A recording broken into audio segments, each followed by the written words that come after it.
Hey guys, thought I'd do my bit for the community and put something more substantial out in content for you guys rather than just another montage. Some of these tips you might already know and some you might not, but these are all things that I've found out that not everyone's aware of.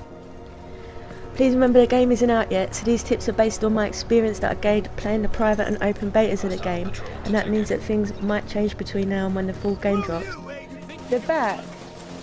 We only got to play the low level up to rank 7 and 8 gameplay, so things at the end game could also change, but again, these are just pretty general tips and I think that they're more applicable to the core gameplay, so they're not likely to change much if at all. They're over this way, guys. No, they're over this way. Look, yeah. They're on me.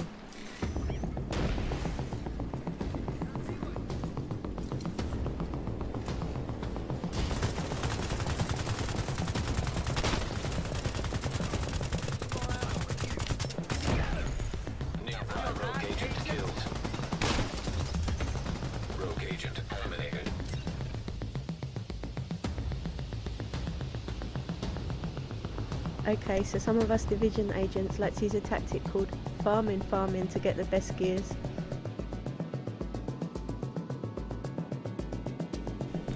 But if the ruthlessness of the Dark Zone hasn't made you lust for blood just yet, you can always find some of the best gear in the loot crates located around the Dark Zone. The Dark Zone bosses, skirmish caches and other farming methods really didn't seem to be as lucrative for me in the betas when it came to finding the best gear. Gear colour along with the rank of your agent determines the maximum stats that you can achieve for any piece. However, when the gear is normalised, these stats will buff to maximum, so the colour of your gear only really matters when it comes down to the extra attributes and the mod slots that the higher colours offer.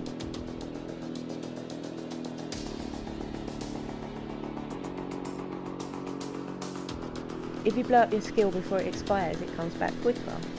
While you're using your skills, if you keep an eye on the bar that shows you how much time you've got left until it's about to expire, you can blow up your skill by holding down the button that it's assigned to. This will shorten your cooldown period, meaning you'll get that skill back quicker. This is particularly helpful in PvP, which is more fast paced.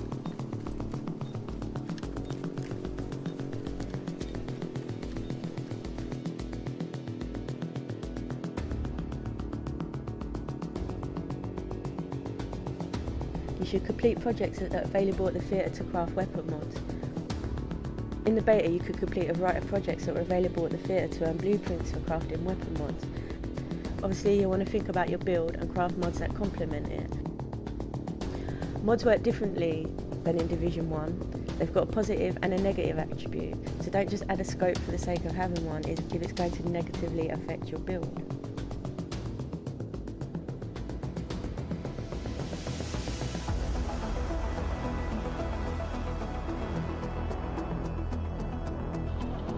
I saw someone commenting on a YouTube video about there being a bug in Skirmish where he was shooting the enemy and they were taking no damage.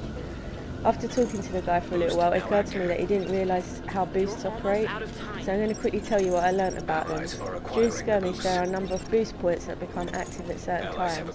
They can have a variety of effects on gameplay, including removing the lives from the final 4 spawns that are shown in the top bar, to boosting the armour of yours or your enemy's team to the point that you become absolute tanks.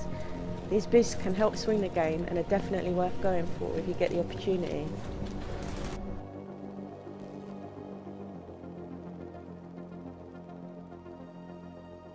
Like Division 1, Division 2 has a fire status effect that lasts a ridiculously annoying amount of time.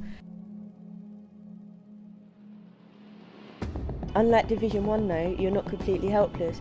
If you're unlucky enough to catch fire, you can still hit fire. Here you can see in this clip, you watch me catch fire and just about manage to get those last few shots off to finish this road because I was about to end my teammate.